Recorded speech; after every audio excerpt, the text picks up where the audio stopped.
Pessoal, eu quero colocar mais um tema para o nosso debate aqui. O inquérito do Ministério Público Federal para investigar atos de improbidade administrativa no 8 de janeiro não encontrou indícios de que agentes públicos tenham intencionalmente auxiliado ou participado das ações que resultaram na depredação dos prédios públicos em Brasília. No inquérito, o MPF investiga o governador do Distrito Federal, Ibanez Rocha, e o ex-secretário de Segurança Pública, Anderson Torres. No caso de Torres, é considerada a sua justificativa de que tinha uma viagem marcada para os Estados Unidos, com um mês de antecedência, e que sua ausência, segundo integrantes do governo do Distrito Federal, estava prevista durante os atos de 8 de janeiro. A tendência é de que o MPF arquive esse caso.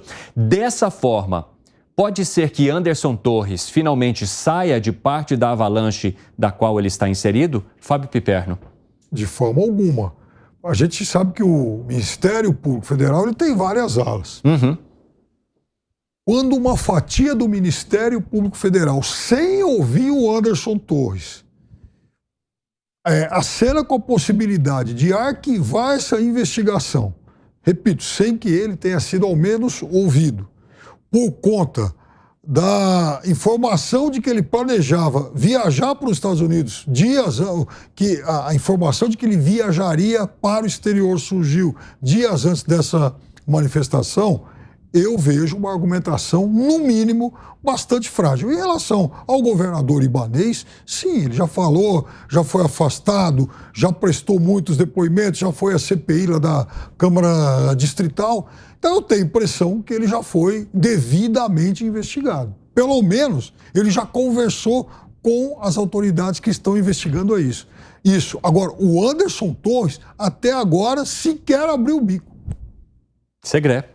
Quando não é uma questão direta para o Supremo Tribunal Federal, o processo de qualquer questão judicial investiga a PF. Se a PF tem indícios, presta denúncia para o Ministério Público, que pode aceitar ou não. Se o Ministério Público aceita a denúncia, avalia e presta denúncia para a Justiça, que pode aceitar ou não. Esse é o rito. Se o Ministério Público está indicando que não tem nada contra o governador e o ex-secretário de Segurança, é que teve não um argumento investigativo, porque não é uma competência do Ministério Público, pelo menos que eu saiba.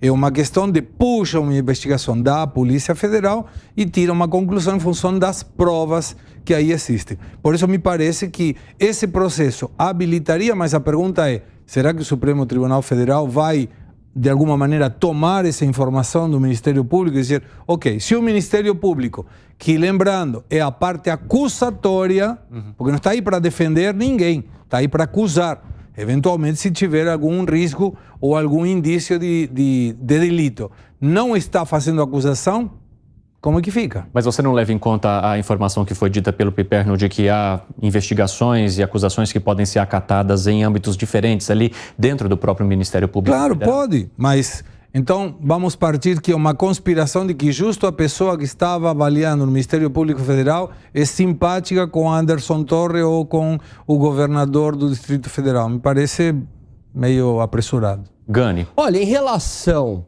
o afastamento do governador, eu achei um absurdo, um governador eleito, muitos juristas também acharam uma medida extremada, então mais um ponto aí para o Ministério Público Federal.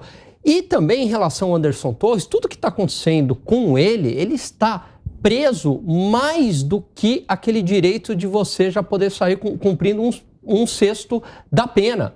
Então ele já está preso há muito tempo, quer dizer, é uma 4 medida meses. De 4 meses, é desmedido isso daí, um réu primário. E assim, no caso do Anderson Torres, existe muito menos elementos que o condena do que no caso, por exemplo, do G. Dias, onde a gente tem imagens ali mostrando a omissão. Então me parece que há um duplo padrão. Então concordo aí com a leitura do Ministério Público, até porque também ele tinha uma viagem marcada, ele nem estava no país. Enquanto o G. Dias, o ministro Gonçalves Dias, estava no país e acontecendo tudo ali na frente dele e aparentemente, supostamente, nada fez. Duplo padrão é a palavra do Gani, ou Piperno? Não, eu não vou, assim, gastar o tempo da nossa audiência para defender o G. Dias. Eu falei muito sobre ele. No caso do Anderson Torres, depois da viagem foi encontrado aquele papel, o famoso papel lá. A minuta do golpe. Exatamente, a minuta do golpe e tal. Então, temos, no mínimo, uma suspeita de prova material. Agora, olha, eu queria entender só esse cálculo de que ele já cumpriu pelo menos 1/6 da pena. Né? Eu não consegui entender isso. Quer dizer, ele não foi apenado ainda, aliás, ele nem... Não, então, o que é mais um absurdo, né? Porque ele está em prisão preventiva. E por que ele está em prisão preventiva? Ele representa uma obstrução à justiça, um crime de grave ameaça, testemunha. É um absurdo ele estar preso. Obstrução à justiça, eu tenho lá minhas dúvidas. Né? Por quê, Piperno? Bom, mas... Primeiro que ele sabe de muita coisa. Segundo, a sociedade, o país já viu que foram encontrados documentos na casa dele. Será que não tem mais? Terceiro, ele não entregou os celulares dele, as senhas lá, né? Embora, repito, pela lei, ele não seja obrigado a constituir provas contra ele mesmo e tal. Mas o fato é que eu não sei se ele ainda teria ou não provas a ocultar e inclusive a destruir. Você levantou a mão, Segredo? Levantei. Eu não sei se Anderson Torres tem responsabilidade ou não e a justiça deverá determinar isso. Sim, claro.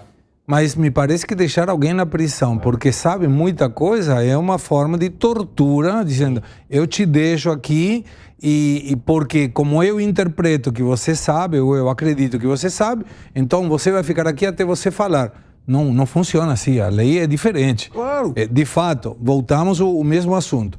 Quando é modificada a interpretação da Corte Suprema de Justiça, que indicava que somente o cumprimento efetivo da pena é quando ia lá na ponta com a própria Corte Suprema de Justiça, saiu Sérgio Cabral, que já estava sentenciado a 425 anos e 21 dias, porque não poderia ter uma sentença apressurada, ou seja, não poderia utilizar um cumprimento de pena sem ter a confirmação na última alternativa, na última instância.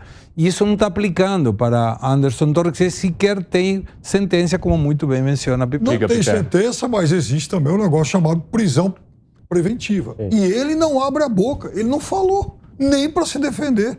Bom, sobre os atos de 8 de janeiro, realmente ele ainda não falou. O que ele prestou depoimento ontem foi sobre as operações da Polícia Rodoviária Federal em relação às eleições, as operações que foram feitas na região nordeste do país, onde há uma prevalência de eleitores do presidente eleito, Luiz Inácio Lula da Silva. Sobre o 8 de janeiro, ainda há o que declarar, há o que se ouvir também, vamos colocar dessa forma, né, para equilibrar o nosso debate aqui, do ex-ministro. Agora, eu quero só fazer uma pergunta final para vocês. Vocês acham que essa decisão do Ministério Público Federal pode levar a uma análise de que Anderson Torres possa ser solto neste momento, a pedido ou depois das várias tentativas que vem fazendo a defesa dele? Gani? Eu acho difícil, porque o Supremo Tribunal Federal tem todo um protagonismo aí. Eu acho que é difícil, apesar dessa manifestação do Ministério Público Federal, que eu acho correta. Segredo. Se for na primeira instância, com certeza, no Supremo Tribunal Federal, não sei. Piperno. Eu não sei nem o que a defesa dele argumenta, porque ele não fala.